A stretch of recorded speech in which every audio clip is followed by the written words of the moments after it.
the nasty one that will oblige you to put your headphones on. My name is Eleni Marianu, and I am the Secretary General of the Conference of Peripheral Maritime Regions. Thank you for inviting me to this lovely event. I'm so sorry that I have to speak via internet and just see myself rather than see you and your reactions to what I'm going to say. But unfortunately, the pandemic has really changed completely the way we work, the way we communicate, the way we actually are with our families and with our working colleagues. So thank you for inviting me, and thank you for organizing such events, which are very, very important for actually bringing together all those important actors to discuss economic development, recovery, and resilience in the world and in our Europe. So the Conference of Peripheral Maritime Regions is an old association, much older than any other, I think. It's been created in the early 70s by the peripheral maritime regions of Europe to actually deal with the opportunities and aspirations those regions have within the European context. Now, the IANOS storm that is really against the western part of Greece today is one of the issues that has obliged our regions to create an organization like ours, to make sure that everything, every challenge that those peripheral maritime regions have are discussed, addressed, and solutions are promoted at the European Union level. 160 regions together. They represent almost 200 million people, and that's really important. Now let's see the subject of your Congress today, enhancing regional cooperation for recovery and resilience. This is important, and a lot of speakers before me, they have spoken about the opportunities to seize as a result of this pandemic. How do we go into the digital era and to the green era for our planet? So it is important to say that whereas we felt that Europe was having a difficulty in dealing with this type of pandemic and giving solutions to the citizens, they came up with this magnificent, I think it's a unique and historic opportunity. They put together on the 27th of May, that was really a game changer in terms of the amount of the package that was proposed, 750 billion euros, and the way that this package was going to be proposed and financed. For the first time ever, they will go to the capital markets. For the first time ever, we will have a mutual debt mutualization from the member states and from own resources, which is something the European Parliament keeps on asking, and we are also taking part in this particular debate. So we have this important package, and you know that this package of the European Commission was discussed on the 21st of July this summer by the heads of state in 4 painful days, where they all wanted to make sure that their national newspapers would write the best about what their proposals were. But in the end of the day, in the end of those 4 days, we have a deal. We have an important financial package. In total, 1.824 billion for 7 years. Definitely this is not what the Commission proposed for the MFF, for the EU budget. It's less. The Commission, it's less 60 billion. I'm not going to bother you with the amounts. It's less 60 billion what the Council has proposed for the MFF this time round. So we haven't been too happy, and the European Parliament isn't very happy, because we don't think that because we have the recovery mechanism, we have to reduce the MFF, the EU budget for the 7 years to come. Everything that had to come for the recovery had to be on top. That was the line, and let's see how the negotiations will take place, that are taking place, will result with the European Parliament. If we take specifically the recovery package that has been already mentioned by various speakers before me, The EU leaders, they have, as you may have heard in the newspapers, they have increased their loans because this package comprises grants, direct cash, and loans. So it's a package of 700 billion, which includes 672 billions, and of that, 312 billion will be grants and 360 billion, so a little bit more from what the Commission had proposed, will be in loans. Now, on top of that, 672 billion, which is the Recovery and Resilience Fund, will be what we call the REACT EU, so the second component of this superb fund. And that component is a very interesting one. It's 47.5 billion, and that's a top-up to the cohesion funding, so to the ESPA, you say in Greece, right? To the structural funds for the 7 years to come. And that's really a very welcoming fund and top-up opportunity, not only because of the financial importance, but also because it demonstrates how important cohesion policy has been in the past, how much the work of regional leaders in delivering the structural funds has been appreciated. You know that every time there is the debate on the EU budget, the cohesion policy is the one that always is being pointed out with the finger. Are you spending sufficiently? Should we take money away from you and give it to other policies that are more efficient than you are? So now we see that we are efficient, that we have implemented, and that we are being given top-up. So this is, I think, an important element politically and financially. What the leaders have not taken on board, and I think it's important, is what we call with the Parliament, the European Parliament, this bridging opportunity. Now, what does this mean? All this financial package will start in 2021. We do believe that there is a lot of trouble already. The pandemic has created a lot of trouble in 2020. So it needs liquidity in Europe immediately. And that bridging option was proposed by the Commission. I give you an example. One of the elements of this bridge, financial bridge, was 5 billion euro that the Commission has asked to be taken immediately, to be pre-financed by the REACT EU, so that it can be available immediately in the year 2020, in this year. Now, by not accepting this at the Council, we are, of course, going to wait for the 2021 period, unless, because the European Parliament aren't happy the way we aren't happy either, they will try to change this proposal during the negotiations. In terms of timing, as you know, the Council proposed, I said it before, 21st of July. The Parliament was not working until the 23rd of August, so the negotiations started at the end of August.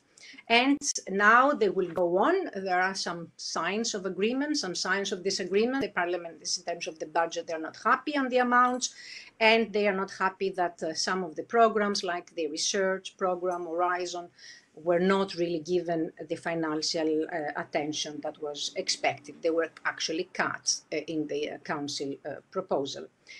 We expect, however, to have a deal by the end of October, so we can possibly move with the legislation per each fund and start really utilizing in the 2020 period. Now, what's in it for Greece?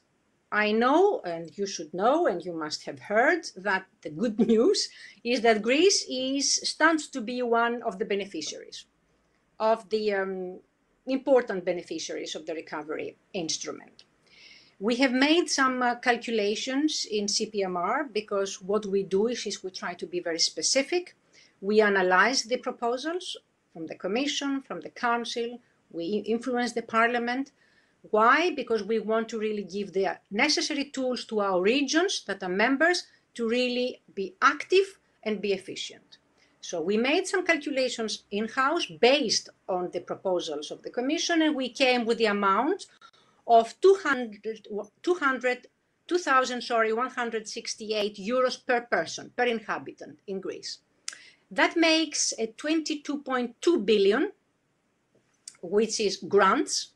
You remember we said there are grants and loans. So that is grants, cash. And they can also ask 9.5 billion in loans. So it's an important package. And that package, remember, it is on top of the MFF cohesion budget package that Greece will receive. And the allocation for Greece is 21.3 billion euros for the 7 years, which is already an increase from the current period. Greece, during the current period, received 17.8 billion. So there is an impressive envelope ahead of us. It's very important that now it's being spent properly and is being spent quickly. You heard what the Minister of Finance said in the introduction. It's a different type of program. The one is 7 years and the other needs to be really 5 years and immediately the recovery fund and immediately be operationalized. So there is a lot of money and there is a lot of expectations and there are lots of needs, but we need to act promptly and in accordance, in cooperation. One of the components of your conference today is cooperation. And this is where we don't agree as such. This is where, and I think Mr. Gigikostas mentioned it just before me, there is no recovery that is going to happen without the involvement of the regions. And unfortunately, so far, in these proposals that they come out, we haven't seen the regions being mentioned or being associated explicitly. Apart from the role they have on the cohesion policy, which they have had for the years in the past, in the recovery package, they're not there. And it's a pity, because it's so important, these plans, the national plans, the national recovery plans, that now the member states, Greece, are preparing, that the regions are associated to that. It is important because, not because we represent regions and we want our clients to be there, it's because the regions, they have competencies on all those areas of intervention for the recovery. And if we want to be efficient, we have to be inclusive. So I really plea to the government, and I know, I congratulate the government, because they have actually submitted working their plan. So they're already on time. I just think it's the right time to really involve all those relevant stakeholders, and in particular, the regions, because the plans that they're going to submit on the recovery and whatever the regions will be doing on the cohesion should be in a coordination anyway. So I really think that all these working together would make matters not complicated, but easier, more efficient. And now some breaking news, if I may say, because we got these documents yesterday. As you know, the European Commission is giving some instructions to the member states of how to actually start working on their plans. It's very important Commission that these plans happen quickly and they happen in a way. You heard Ursula von der Leyen in her speech on Tuesday, on the 16th, in the State of the Union. She really impressed upon every member state to be ready and to be prompt for actually submitting those plans immediately. So the two documents that came out yesterday is one communication, which is in relation to the Recovery and Resilience Facility. It gives some indication, and the guidelines to the member states of how to prepare their plans. So it's important to know, and it's been mentioned, I think, from the previous speakers as well, but I'm going to be even more specific, that these resilience and recovery funds should really be earmarked as much as possible for climate and for digital development. So there is an earmarking. 37% of the expenditure should relate to climate, and 20% of the expenditure should relate to the digital development. So it's already earmarked in the indications, in the communication that is being given to the member states already. This process of actually submitting the plans in terms of timing, it needs to follow the semester process. This is when there are the national proposals, and this is when there is the country-specific recommendations from the European Commission. So now we won't have country-specific recommendations and national reform programs. We will have these national recovery plans. They become the single important document to be submitted for the semester, which will happen in April next year. But obviously, the draft needs to arrive in the European Commission by the 15th of October. That's next month. As I said, the Greek government is working on it, so it's already well advanced in the work they're doing, but definitely with the contribution from the region, certainly they will be able to make a very robust plan to be submitted to the European Commission in time in October. So the second document now, the guidelines. These guidelines is a staff working document that indicates to the member states how they should draft their plans, because that's the important document to be discussed at the semester cycle. And in that document, there are written a lot of things, but I'm picking up those which are relevant to what I want to explain to you. In this document, then, it says that the member states should clearly define the role of regions in the implementation of their plans. So the regions will be those that will be partly implementing these plans. So that's why I keep insisting from the very beginning that in order for them to implement, they should be aware. So the more they are aware in the drafting of the plans, the more they will be efficient in the implementation of the plans. So please associate the regions, and I'm saying this to Greece, and I'm saying this to all the countries we are being represented, and there are so many of those. So I think it's important that this is being embedded in the heads of the people, and the European Parliament is in agreement with us, so they will really try to do that. And from what I see, the Commission is giving this indication for the implementation. I would rather have it also for the drafting. Also, there is mentioned there that consistency should happen when we draft the plans. The member states should really define what they want to do in the recovery plans and how they link to the cohesion policy interventions and how they link to their plans, for instance, on energy and climate that they have already submitted. So everything needs to be consistent, and they can choose to put interventions in the recovery fund or in the cohesion programs, but they need to explain which funding stream will be paying which intervention, of course, to avoid any kind of duplicity. I'm going to stop here. I'm sorry, I'm going to stop here. And thank you very much. It was my last point. I wanted to just impress on you that hopefully with meetings like yours, we will be able to really work out the best solutions in a more inclusive fashion. Thank you.